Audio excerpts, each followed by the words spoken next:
चलो 14.4 का देखते हैं सॉल्यूशन इंट्रो पार्ट बहुत अच्छे से क्या देखिए एग्जांपल। पहला कह रहे हैं कि the following number of goals were score bye a team in a series of 10 matches. दो भैया फुटबॉल टीम है, उन्होंने मैच खेले आपस में, तो स्कोर किया है उन्होंने। तो एक टीम ने स्कोर किया भैया 2, बहुत सिंपल है 2, फिर 3, 4, 5, 0, 1, 3, 3, 4, 3 क्या है, सब कुछ बताओ भैया। मीन, मीडियन, मोड सारा सब कुछ इसमें बताना है। अरे यार देखो मीन के लिए क्या होता है, मीन के लिए इन सभी को ऐड करो, sum of all observations upon total number of observation. इन सबको यार ऐड कर लोगे, कितनी है ये 1, 2, 3, 4, 5, 10 है, और नीचे 10 से क्या करोगे डिवाइड कर दो, ऊपर सब कुछ ऐड कर देना। ये क्लियर है। अब भैया ये तो यार, अरे इनको भी यही टाइम मिलता है, जो भी कुछ है ऐड कर लेना। फिर कहते हैं मोड। यार मोड होता है मैक्सिमम नंबर ऑफ फ्रीक्वेंसी, सबसे ज्यादा गोल क्या हुए हैं 3 हुए, देखो 3, तो इसका आंसर कितना हो गया 3। अच्छा मीडियन जब निकालना है बड़ा सिंपल है, सबसे पहले डाटा को असेंडिंग या डिसेंडिंग ऑर्डर में कन्वर्ट करो। तो चलो असेंडिंग में करते हैं 0, 1, 2, 3, 3, 3, 3, 0 दो बार है, सही तो यार। फिर 4, 4, 5, डाटा 10 है, तो मतलब टोटल नंबर ऑफ कितना 10। अगर ये इवन है तो भैया मीडियन का फॉर्मूला क्या होता था, n/2th term plus n/2 plus 1th term upon 2। n की जगह क्या पुट करोगे 10, तो ये 5th टर्म आ गया, और ये कितना का 6, 5 + 1 6 टर्म। तो 5th टर्म कितना है 1, 2, 3, 4, 5, 3 और 6 भी 3 है, और डिवाइड बाई 2 आंसर कितना आ गया 3। मतलब क्या होगा 3 इसके एकदम बीचों बीच में होगा, सही बात है, इसके इधर और इसके इधर कितने हो गए, और ये तो 3 बीचों बीच में होगा। लेकिन अब कायदे में बीचों बीच में ये हो गए 3, 3 तो, लेकिन अब इनके बीच में क्या होगा, तो इनको ऐड करो डिवाइड बाई 2 कर दो, मीन निकाल देंगे एक तरह से देखा जाए तो भैया इसी तरीके से होते हैं। अब इसी तरीके से सेकंड क्वेश्चन है, कुछ नहीं है उसमें, उसमें भी जो डाटा दिया गया उसको मीन, मीडियन, मोड फाइंड करना है, ठीक है, बहुत सिंपल। थर्ड देखो जो अच्छा क्वेश्चन है, ये कह रहे हैं the following observation have been arrange in ascending order. पहले ही पता है कि जो डाटा गिवन है वो भैया असेंडिंग ऑर्डर में, मतलब 29, 32, 48, 50, x + 2, 72, 78, 84, 95, ये जो डाटा है ये पहले से किस में है, असेंडिंग ऑर्डर में। और इस डाटा का जो मीडियन है वो 63 है। इस डाटा का जो मीडियन क्या है वो 63 है, मतलब कैपिटल M हमको 63 दिया गया है। चलो n पता करो कितने हैं, 1, 2, 3, 4, 5, 6, 7, 8, 9, 10, कितना है 10, इवन है। और जब इवन होता है तो भैया फॉर्मूला यही रहेगा, क्योंकि ये देखो ना इवन के लिए मीडियन का फॉर्मूला यही तो होता है। चलो मैं क्यों दोबारा लिखूं, यहीं से देखते हैं। तो मीडियन कितना दिया गया, अब देखो n/2, n की जगह कितना पुट करोगे 10, तो 10/2th term plus 10/2 plus 1th term divide by 2। चलिए आगे बढ़ो। अब देखो अच्छा 10 मतलब ये कितना होगा 5th टर्म, तो 5th में क्या आएगा 1, 2, 3, 4, 5, कितना रहा x प्लस 6 टर्म x + 2 और डिवाइड बाई। अब तो यार बच्चा वाली कैलकुलेशन मंगी, 2 3 जा 6, 2 6 जा 12, और ये 2x + 2, 2 इधर आके माइनस हो गया, 124 = 2x। अब इससे डिवाइड कर दो 60, तो x कितना आ गया 62। ये नंबर 62 होगा, ये कितना होगा 64 होगा। क्लियर है। चलिए फाइंड द मोड। अरे भैया इसमें कह रहे मोड फाइंड करो, कितना बच्चों वाला क्वेश्चन, जो सबसे ज्यादा क्या आया 14, 14, 14, तो इसका मोड क्या हो गया 14 हो गया, सिंपल सी बात है। चलो लास्ट 2 क्वेश्चन देखते हैं 5th और 6th, जल्दी आओ भैया हटाओगे इसे। अब देखिए भैया क्वेश्चन नंबर 5, यार देखो अब कह रहे हैं इसका मीन फाइंड करो।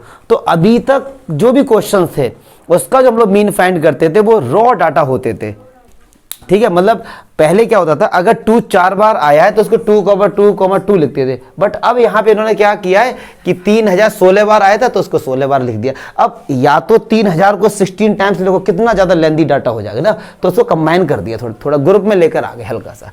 फिर कह रहे हैं इसका मीन फाइंड करो।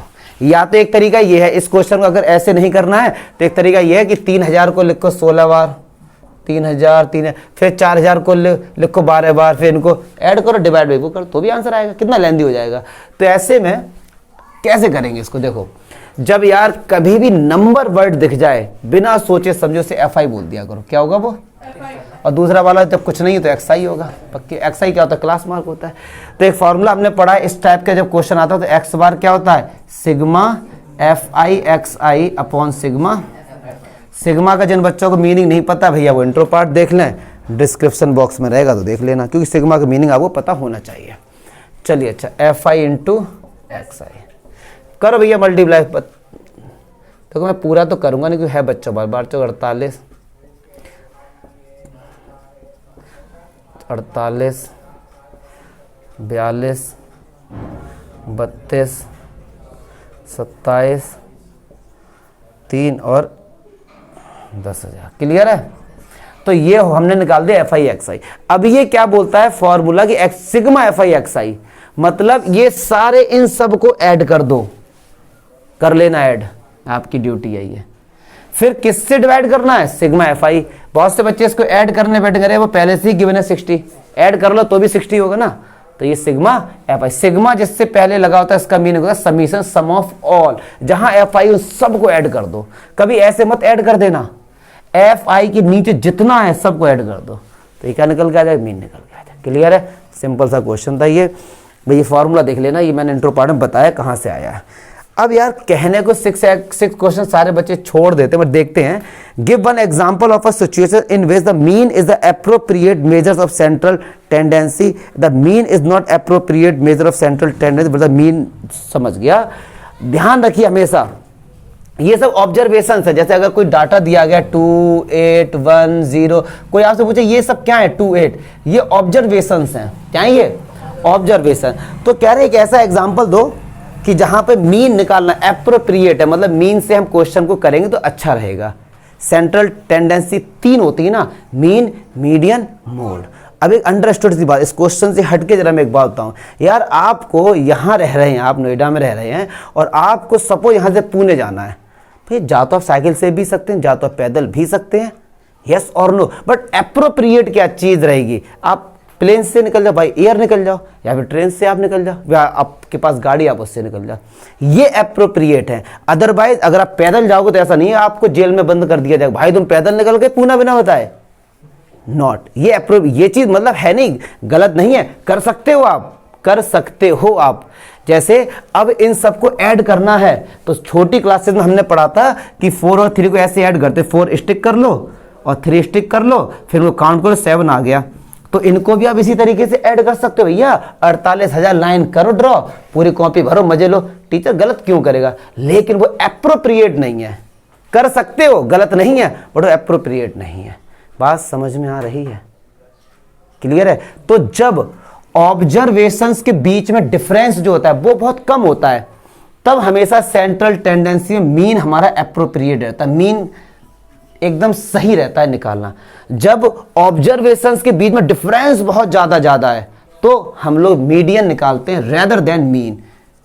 जैसे इसका मीनिंग क्या हुआ? इसका मीनिंग क्या हुआ? एक डाटा ये है 2 3 8 4 7 12। अब इस डाटा का आप मीन निकालोगे तो ज्यादा अप्रोप्रिएट रहेगा, क्योंकि ऑब्जर्वेशंस के बीच में ज्यादा डिफरेंस नहीं है। यस और नो? 2 के बाद 3 का, सीधे 1 का है, फिर 5 का हो गया, फिर 4 का, फिर 3 का, इसका मीन निकालना अप्रोप्रिएट है। अब एक ऐसा एग्जांपल देता हूं, 2 102 32 2008 12, फिर एकदम मतलब जो भी इस तरीके से है दे दिया 100, ठीक है सर, और फिर एकदम दे दिया 3000। कितना डिफरेंस आ रहा है? 32 से सीधे 2008 जा रहा है ना? ऑब्जर्वेशंस के बीच में डिफरेंस ज्यादा नहीं है, तो ऐसे डाटा का मीडियन निकालना एकदम एप्रोप्रिएट रहता है। मीन भी निकाल सकते हैं, ऐसा नहीं कि मीन नहीं हम निकाल सकते, बिल्कुल निकाल सकते हैं मीन। एप्रोप्रिएट वे क्या रहता है? अब जब डाटा के बीच में ऑब्जर्वेशंस में गैप ज्यादा होता है तो मीडियन हमेशा लेना चाहिए, और जब डिफरेंस कम होता है तो मीन। ये एप्रोप्रिएट तरीके हैं। क्लियर है? ये जो मेथड है मीन निकालने का, ये आप तभी निकालेंगे जब डाटा बहुत छोटा होता है। आप 10th क्लास में पढ़ेंगे, जब डाटा बहुत वास्ट होता है, बहुत बड़ा होता है, तो स्टेप डेविएशन मेथड होता है या एज्यूम्ड मीन मेथड होता है, वो क्लास 10th में डिस्कस करेंगे। ठीक है? तो ये सब डाटा पे डिपेंड करते हैं। ठीक है सर? तो ध्यान रखना, मीन हमेशा छोटे ऑब्जर्वेशन के लिए डिफरेंस और बड़े के लिए मीडियन। चलो बाय बाय, मिलते प्रोबेबिलिटी में।